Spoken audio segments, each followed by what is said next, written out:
Melissa McBride, l'interprète de Carol, devait partager l'affiche de la saison 1 de la série Daryl Dixon. Mais à la sortie de 11 saisons de The Walking Dead, elle a décidé de prendre une pause. Mais pas d'inquiétude, elle revient sur le devant de la scène. Bonjour à toutes et tous, je suis Al, j'ai une chaîne YouTube consacrée aux séries et je suis un fan absolu de l'univers Walking Dead. Bienvenue dans Radio Alexandria, le podcast consacré à l'univers Walking Dead.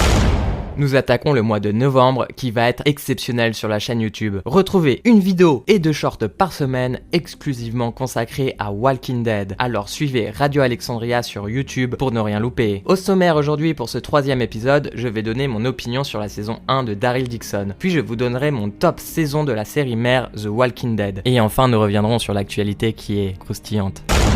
Beaucoup le disent, et ils ont sûrement raison, les dernières saisons de The Walking Dead ont baissé en qualité. Mais on assiste au renouveau de la franchise avec les séries Dead City et Daryl Dixon. Ici on propose du nouveau, du neuf, du tout frais, avec des personnages qu'on a appris à aimer au fil des années. Aujourd'hui je vais pas vous parler de Dead City car j'en ai déjà longuement parlé dans l'épisode 1, que je vous invite forcément à aller écouter, mais nous allons revenir sur la série de Daryl Dixon.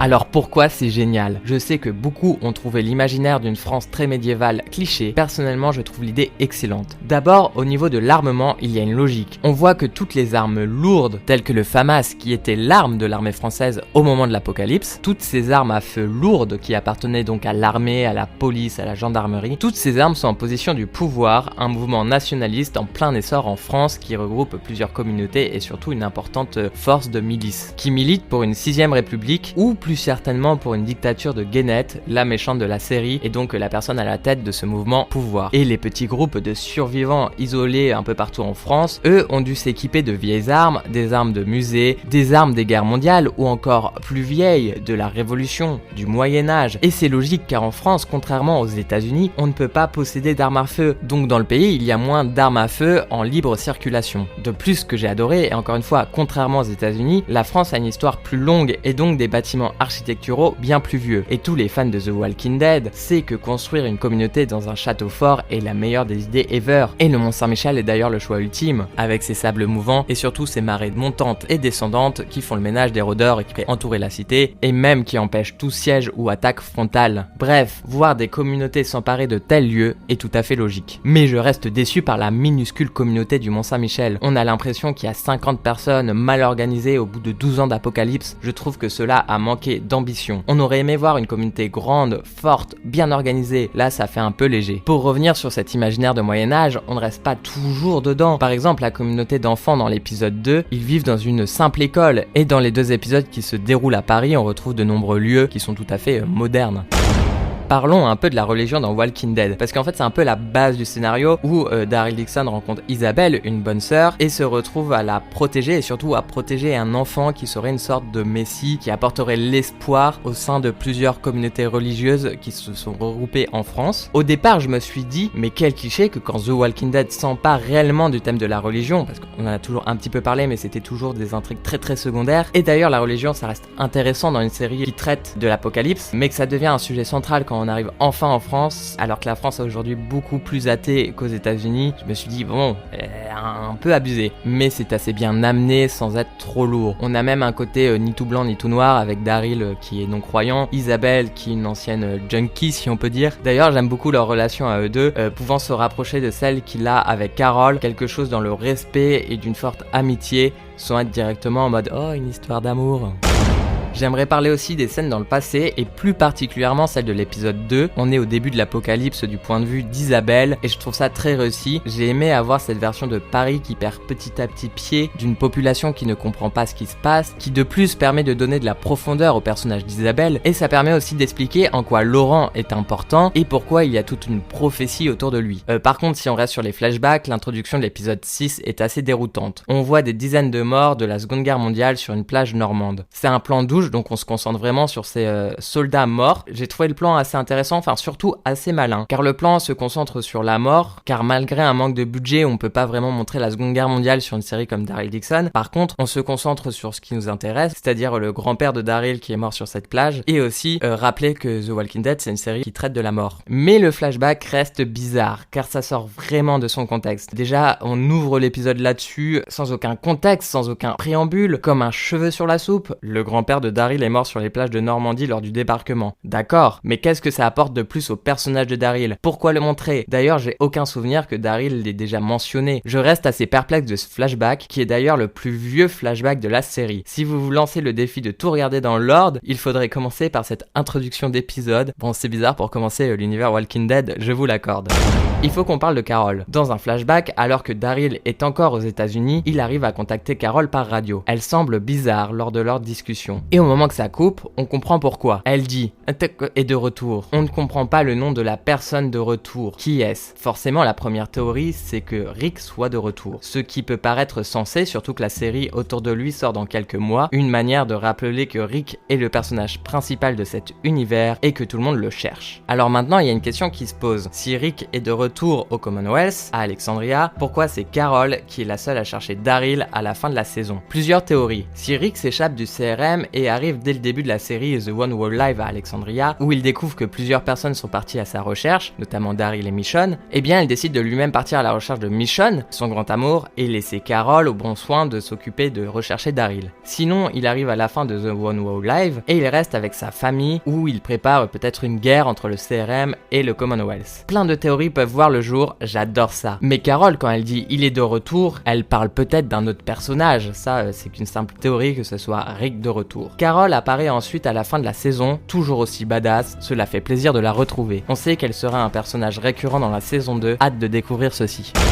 Je parlerai plus longuement de la mise en scène de Daryl Dixon dans un autre épisode, mais cette France en ruine marche très bien, on a des plans vraiment incroyables et les effets spéciaux sont bien au-dessus de ce qu'a pu faire la série mère. Certains ont été déroutés par les musiques françaises, j'ai adoré celle du bar que je trouve superbement amenée et qui rentre en plus dans la digeste de la série. Mais je peux comprendre pour celle du Mont-Saint-Michel, qui est un peu plus maladroite sans non plus être hors sujet.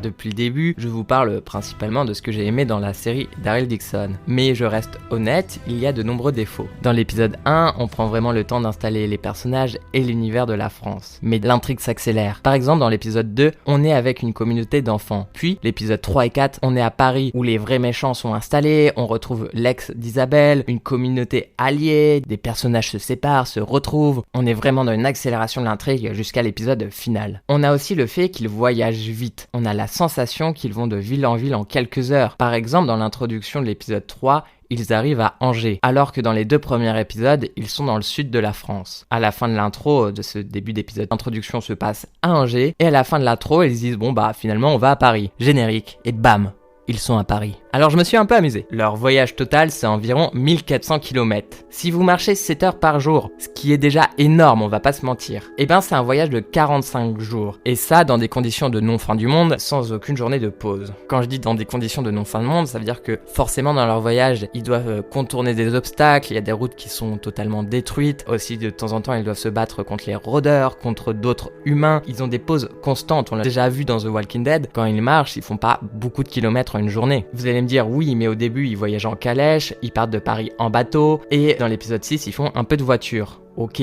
mais on a une sensation de facilité du voyage et de continuité dans le scénario, ce qui fait qu'à la fin de la saison, on a l'impression que Daryl il est en France depuis quoi? 1 mois grand maximum, alors que dans la réalité du scénario, il doit être là depuis 5-6 mois. Et du coup, on ne ressent pas que la famille de Daryl lui manque, on ne ressent pas qu'il veut absolument retourner en Amérique, car on a cette notion du temps bizarre. Et cela rend l'aspect survie peu crédible, car le voyage du coup semble trop facile. En fait, au départ, je me suis dit c'est vraiment génial. Ils prennent le parti pris de prendre le temps, d'installer les personnages, d'installer cette France en ruine, et ce qui est la force de la série mère dans les premières saisons qui prennent leur temps. The Walking Dead, c'est une série sur les personnages, et si la saison 2 est lente, si la saison 1 aussi, il se passe pas non plus grand chose, ça fait qu'on s'est attaché à ce groupe grandement, et qu'aussi la psychologie des personnages, que Rick il passe de juste un mec qui veut protéger sa famille à un putain de mort-vivant qui mord un autre homme, qui disent que la démocratie soit finie, qu'il installe une dictature, qu'il attaque le sanctuaire. Tout ça c'est censé parce qu'on voit son évolution épisode après épisode lentement. Et dans ce premier épisode de The Walking Dead, j'ai senti la déclaration d'amour aux premières saisons de Walking Dead, au premier épisode de Walking Dead. Mais après, l'accélération fait qu'au final, on prend pas le temps de s'attacher aux personnages secondaires. Honnêtement, de la série de Daryl Dixon, quel est le personnage qui vous a vraiment marqué, que vous avez encore envie de suivre encore et encore? Il y en a pas beaucoup, parce qu'il y a trop de personnages, parce que c'est allé trop vite. Et même les personnages principaux, Isabelle, Laurent, Daryl, leur psychologie, elle évolue peu et pas de manière claire.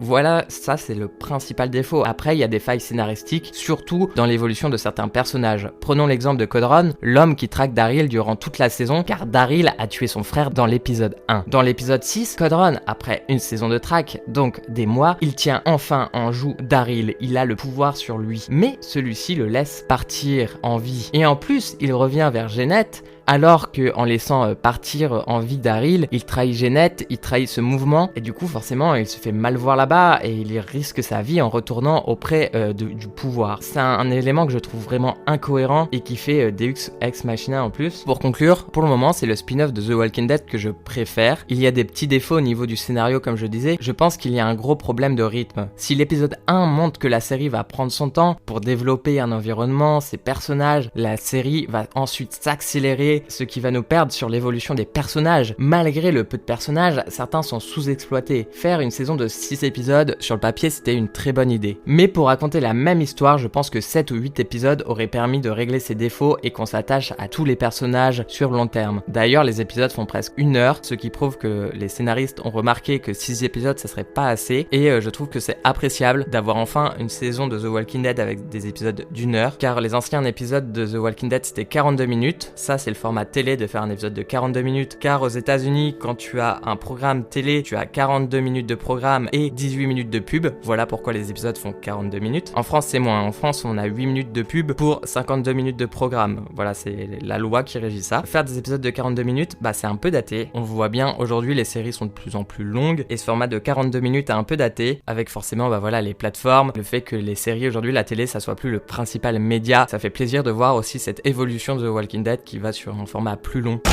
C'était mon avis sur Daryl Dixon. Je vous invite à vous abonner à la chaîne YouTube car comme je l'ai dit dans l'introduction, il y aura 3 vidéos complémentaires au podcast ce mois-ci, dont certaines vont parler de Daryl Dixon par des biais spécifiques. Dès la semaine prochaine, on se retrouve pour une vidéo qui traitera de Daryl Dixon.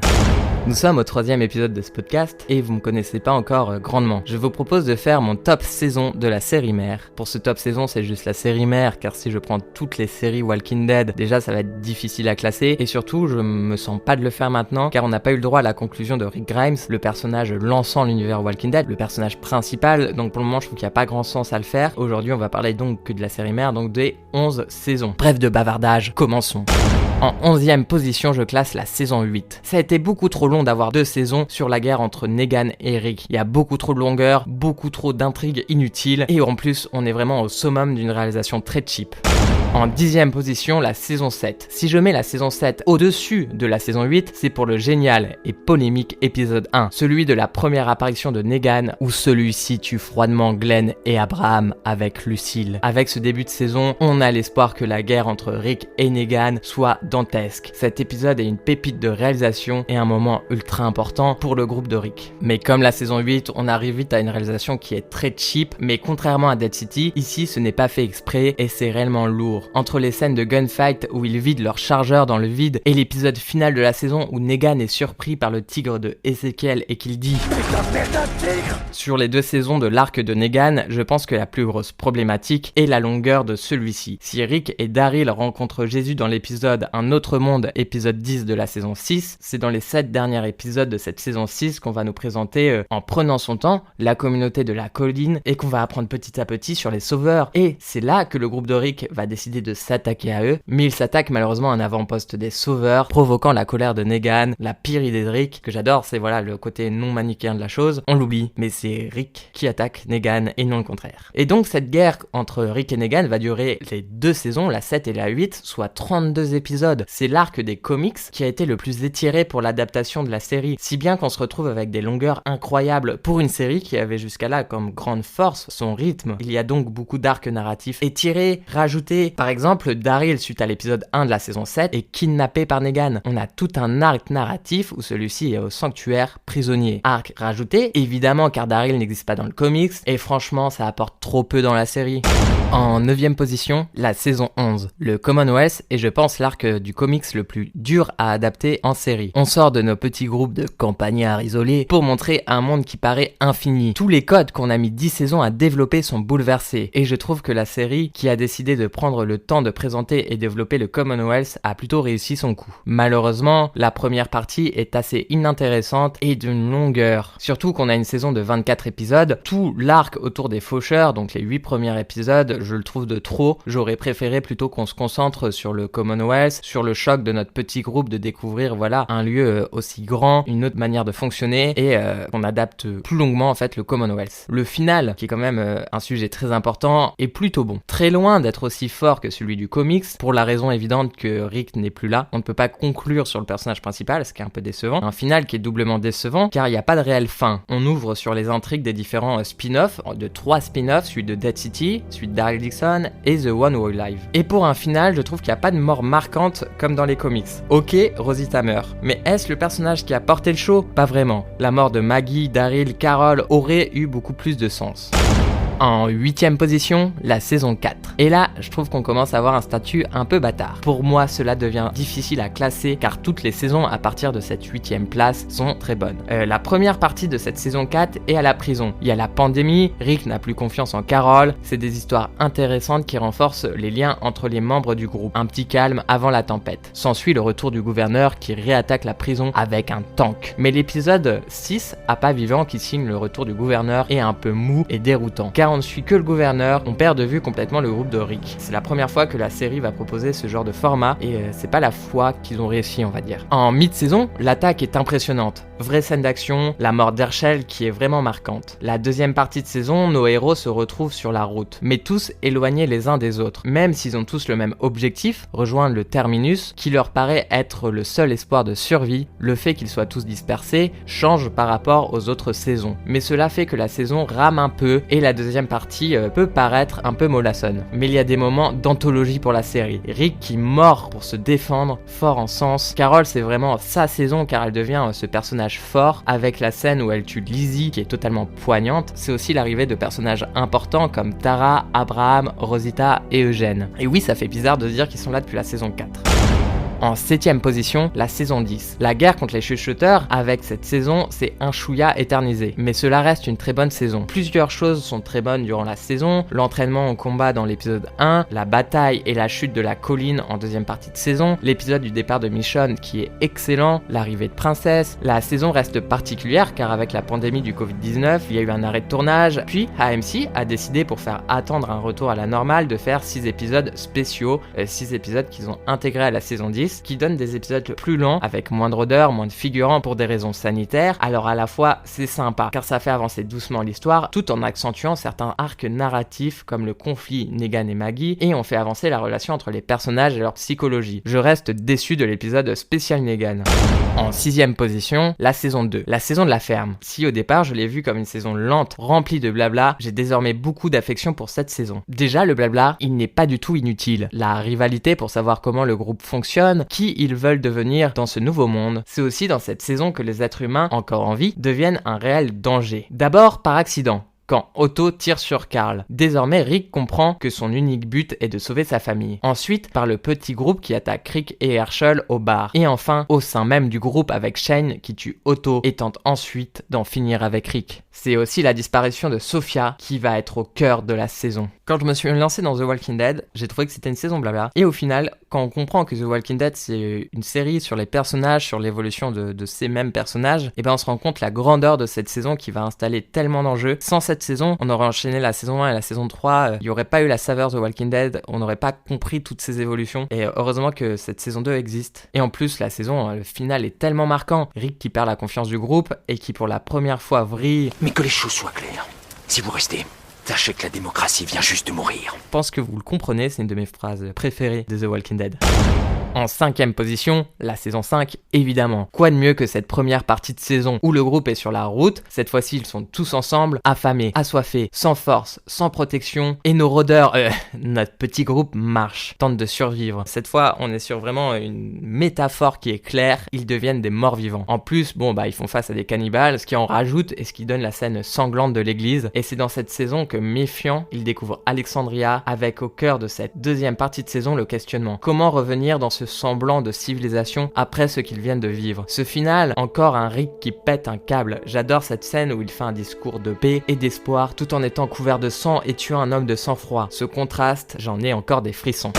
En 4ème position, la saison 1, le départ de notre aventure, la découverte du groupe, de l'univers. 6 épisodes c'est court, mais c'est ultra équilibré. Pour le moment, la menace n'est pas encore humaine, mais c'est les rôdeurs. Cela donne le temps à la série de se développer, on s'attache à nos personnages. Malheureusement, le dernier épisode est très faible. D'ailleurs, Robert Kirkman dira que c'est son épisode qu'il aime le moins, car il donne trop de réponses, beaucoup trop tôt dans la série, et aussi on laisse croire que le remède, savoir ce qui s'est passé, c'est un sujet. Alors que, spoiler, non, c'est un non-sujet. Alors pourquoi c'est un non-sujet ? En fait, on cherche pas à redevenir l'ancienne civilisation. L'important de Walking Dead, c'est comment refaire civilisation pour ses enfants, mais en fait, c'est comment rebooter notre civilisation. Ce qui nous intéresse, c'est les communautés, les rivalités au sein des communautés, et pas comment on peut tous ensemble, d'un coup, refaire civilisation tous ensemble. L'important, c'est le parcours, pas l'objectif. Dans l'univers Walking Dead, trouver un remède et que tout revienne comme avant, on pourrait dire que c'est un cap final, mais c'est pas intéressant d'en parler, de parler de scientifique et tout. Ce qui est intéressant, c'est comment les hommes et les femmes qui sont dans cette apocalypse réfléchissent à refaire gouvernance, réfléchissent à comment survivre ensemble, à comment se battre au quotidien. Je pense que c'est un sujet ultra important, on pourrait en parler dans le podcast plus longuement si le cœur vous en dit.